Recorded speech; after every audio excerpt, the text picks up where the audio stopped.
പറമ്പിൽ മുളച്ചു വന്നൊരു ചെടിയാട്ടോ ഇത്. കാണാൻ നല്ല ഭംഗി തോന്നിയപ്പോൾ അതിൻ്റെ ഒരു തണ്ട് മുറിച്ച് ചെടിച്ചട്ടിയിൽ കൊണ്ടുവന്ന് നട്ടു. സംഭവം പെട്ടെന്ന് പിടിച്ചു കിട്ടി. നല്ല രീതിയിൽ പൂക്കളും ഉണ്ടായി. ഒരു തവണ നഴ്സറിയിൽ പോയപ്പോൾ അവിടെ ഇതിരിക്കുന്നത് കണ്ടു. അപ്പോഴാണ് ഇതിൻ്റെ പേര് ടൊറേനിയാണെന്നും നമ്മളിതിനെ കാക്കപ്പൂന്ന് വിളിക്കുമെന്നും ഒക്കെ അറിഞ്ഞത്. ഇതിലിതുപോലെ ധാരാളം പൂമൊട്ടുകളുണ്ടാവും. മൊട്ടുകൾ വിരിഞ്ഞ് നിറയെ പൂക്കളും ഉണ്ടാവും. കാട്ടിലൊക്കെ അത്യാവശ്യം പടർന്നു കിടക്കുന്ന ചെടിയായതുകൊണ്ട് തന്നെ ഹാങ് ചെയ്യാനും ചെടിച്ചട്ടിയിൽ നടാനും ഒക്കെ കഴിയും കേട്ടോ. പൂ വിരിഞ്ഞ് ഇതുപോലെ പൂ കൊഴിഞ്ഞു പോയി കഴിയുമ്പോൾ ഇതിൻ്റെ വിത്ത് നമുക്ക് കിട്ടും. എനിക്ക് കിട്ടിയത് ഒരു ബ്ലൂ കളറായിരുന്നു.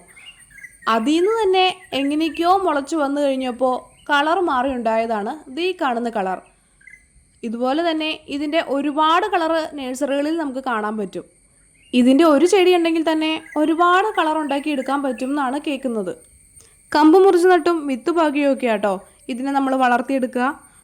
അത്യാവശ്യം സൂര്യപ്രകാശവും കുറച്ച് വെള്ളവും അത്രയും മാത്രം മതി ഈ ചെടി വളർന്നു കിട്ടാൻ.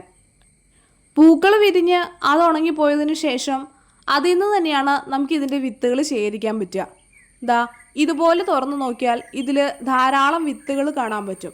ഇങ്ങനെ വിത്ത് പാകിയും നമുക്ക് ഈ ചെടീനെ പിടിപ്പിച്ചെടുക്കാൻ പറ്റും.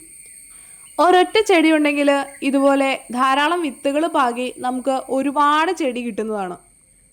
പൂക്കൾ കൊഴിഞ്ഞു പോയി കഴിഞ്ഞാൽ നന്നായിട്ടൊന്ന് വെട്ടി നിർത്തി കഴിഞ്ഞാൽ പിന്നെയും കിളിർപ്പുകൾ വന്ന് ഒരുപാട് പൂവുണ്ടാവുന്നതായിട്ട് കാണാൻ പറ്റും കേട്ടോ. ഒരു ചെറിയ തണ്ടിൽ നിന്നാണ് ഇത്രയും ഭംഗിയുള്ള ധാരാളം പൂക്കൾ കിട്ടുന്ന ഈ ചെടീനെ ഞാൻ വളർത്തിയെടുത്തത്. കാണാൻ നല്ല ഭംഗിയുള്ളത് കൊണ്ടായിരിക്കണം കാട്ടിലെ സുന്ദരി എന്നാണ് ഈ പൂ അറിയപ്പെടുന്നത്. അപ്പോൾ ഇനി ഈ ചെടീനെ ഏതെങ്കിലും കാട്ടിൽ കണ്ടാൽ അതിൻ്റെ ഒരു തണ്ട് കൊണ്ടുവന്ന് വീട്ടിൽ നടാൻ മറക്കണ്ട കേട്ടോ.